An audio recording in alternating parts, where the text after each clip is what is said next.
Alhamdulillah pemirsa Sultra TV, terima kasih masih bersama kita dan kita lanjutkan pengajian kita tentang Ramadan, momentum tepat untuk bertobat bersama Ustaz Bapak Dr. Haji Daniel Idrus LC MTHI bersama ibu-ibu Majelis Talim Kambu dan Puasia. Kami persilakan yang mau bertanya lagi. Tapi silakan. Mamanya Usnul, saya kenal kita tapi sebut nama tak. Iya, silakan. Bismillahirrahmanirrahim. Assalamualaikum warahmatullahi wabarakatuh. Waalaikumsalam warahmatullahi wabarakatuh. Saya perkenalkan nama saya Ibu Adi Tenri dari BKMT Kecamatan Puasia. Terima kasih Pak Ustadz sudah memberi pencerahan kepada kita semua tentang bulan Ramadan. Di bulan Ramadan ini banyak amalan-amalan yang pada dasarnya ibu-ibu sudah ketahui semua. Tapi ada yang mengganjal di hati saya bahwa amalan apa yang paling mulia yang kita harus laksanakan di bulan Ramadan ini. Terima kasih. Iya. Wassalamualaikum warahmatullahi wabarakatuh. Waalaikumsalam warahmatullahi wabarakatuh. Berikut yang angkat tangan tadi, mic-nya. Yang angkat tangan tadi mana Bu? Silakan. Ya. Disebut nama dan langsung bertanya Bu. Silakan.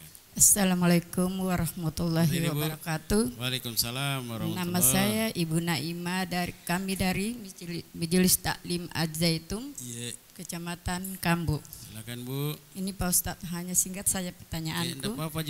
Bolehkah saya kirim Al-Fatihah sambil saya menyebut namanya mereka atau anakku, suami?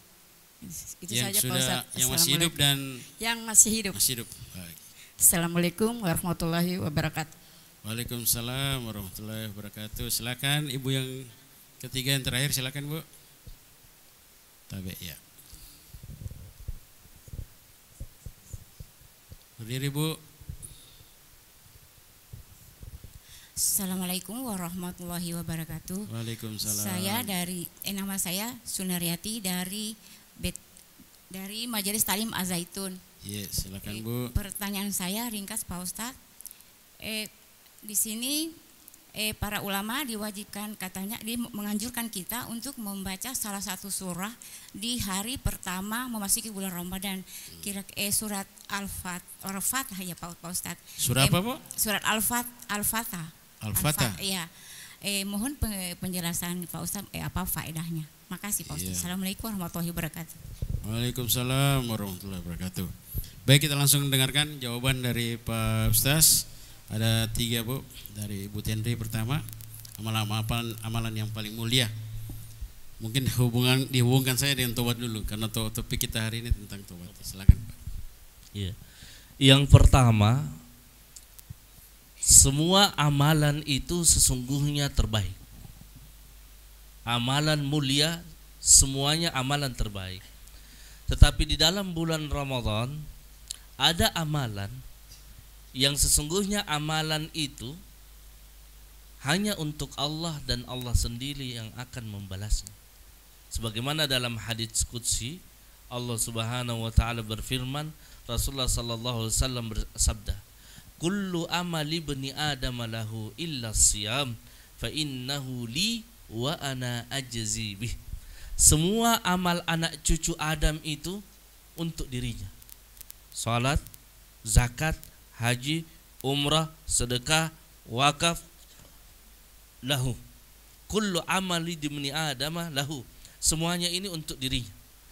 Illa siyam, kecuali puasa. Fa innahu li, puasa itu untuk saya. Wa ana ajzi bihi, dan saya sendiri yang akan membalasnya. Maka setiap amalan itu Bu, ada perhitungannya. Orang yang melakukan satu kebaikan, al-hasanatu bi asyri amthaliha, di dalam hadis. Satu kebaikan menjadi 10 kebaikan. Dan 10 kebaikan itu menjadi 700 kebaikan. Sabu amiyati di'afin. Illa siyam, kecuali puasa. Puasa itu tidak ada batasan berapa banyak pahalanya. Kita tidak tahu pahalanya puasa. Kalau ibadah yang lain kita tahu. Bersedekah nanti kita tahu, hitung-hitungannya bisa ditahu. Tapi illa siyam, kecuali puasa, fa innahu li, karena puasa itu untukku dan aku sendiri yang akan membalasnya. Nah, itu. Jadi kalau ditanya amalan kemuliaan, ialah ibadah puasa di dalam bulan Ramadan. Tetapi sebelum berpuasa, karena kita masuk melakukan suatu kebaikan, bulannya bulan suci, maka hendaknya kita manusianya dulu yang suci. Apa itu manusia yang suci? Beristighfar dan bertobat. Kalau kita sudah bertobat dalam keadaan suci, melakukan amalan-amalan yang suci. Kenapa? Puasa ini kan amal adalah sifatnya Allah. Allah itu tidak butuh makan, tidak butuh minum, tidak butuh berhubungan suami istri, tidak butuh melakukan. Karena itulah amalan puasa itu kemudian Allah mengatakan ini untuk saya. Dan itu termasuk amalan mulia semua ya Pak? Amalan mulia semua, semua amalan mulia. Tetapi khusus untuk puasa, kata Allah, fa innahu li, ini untuk saya dan saya sendiri yang akan membalasnya. Adapun yang lain itu ya ada perhitungannya.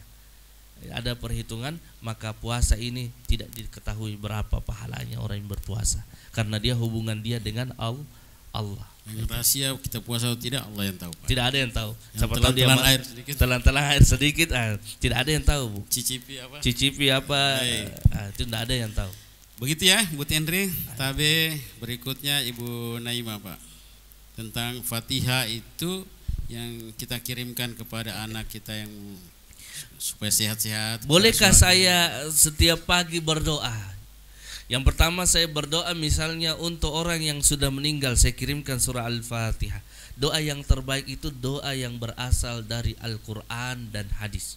Maka kita membaca ayat suci Al-Quran, semoga Allah Subhanahu wa ta'ala menyampaikan pahalanya ke sana.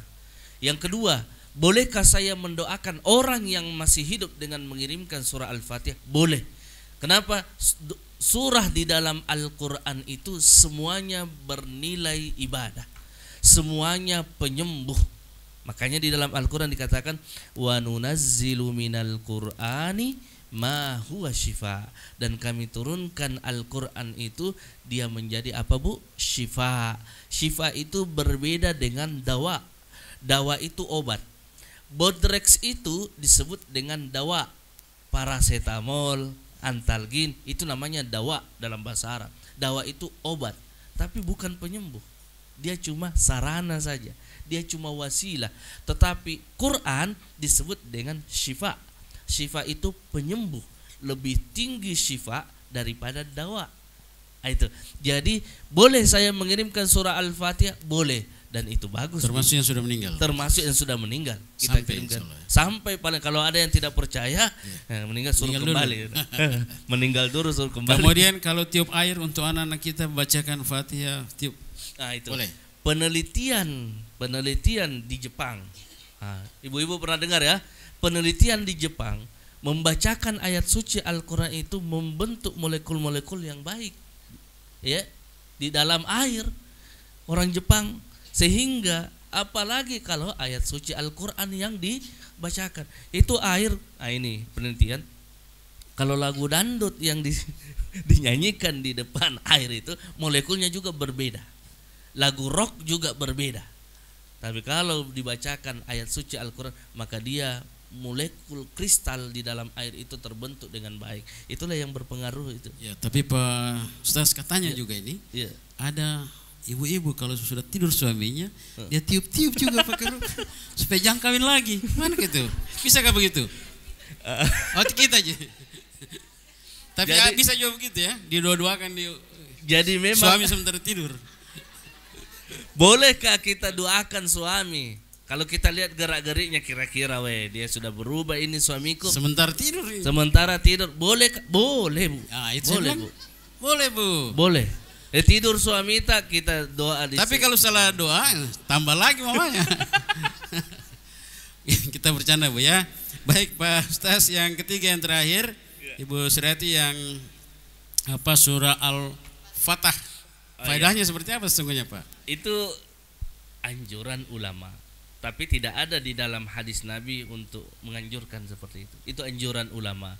Kenapa? Karena surah Al-Fatah itu sebenarnya surah untuk pembuka, surah kemenangan, surah agar supaya kita berlindung kepada Allah daripada syaitan-syaitan yang menggoda manusia di dalam ketika beribadah di bulan Ramadan.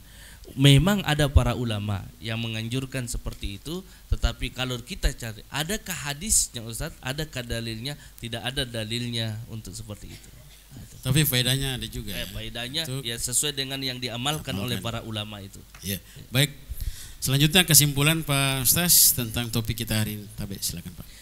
Kesimpulannya ibu-ibu, bulan Ramadan ambillah bulan momentum sebagai maghfirah.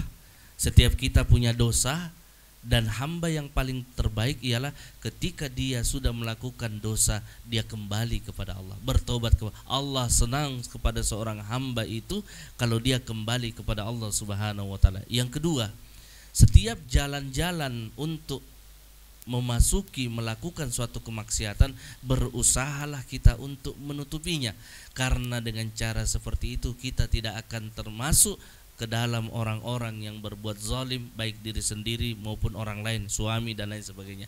Yang ketiga, ibu-ibu sekalian, setiap salat subuh maka bacalah istighfar dan taubat minimal 100 kali. Astagfirullah, astagfirullah, astagfirullahaladzim wa atubu ilaih. Ya, pakai tasbih kita baca. Kenapa? Karena Nabi membaca 100 kali, dalam riwayat yang lain 70 kali.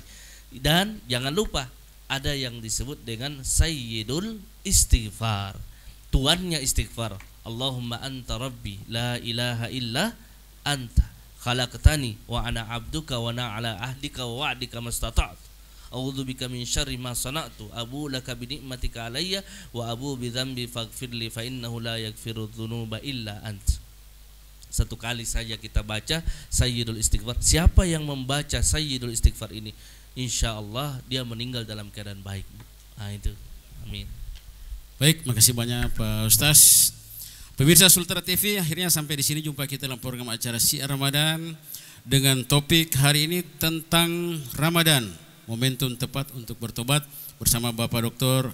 Haji Daniel Idrus LCM THI.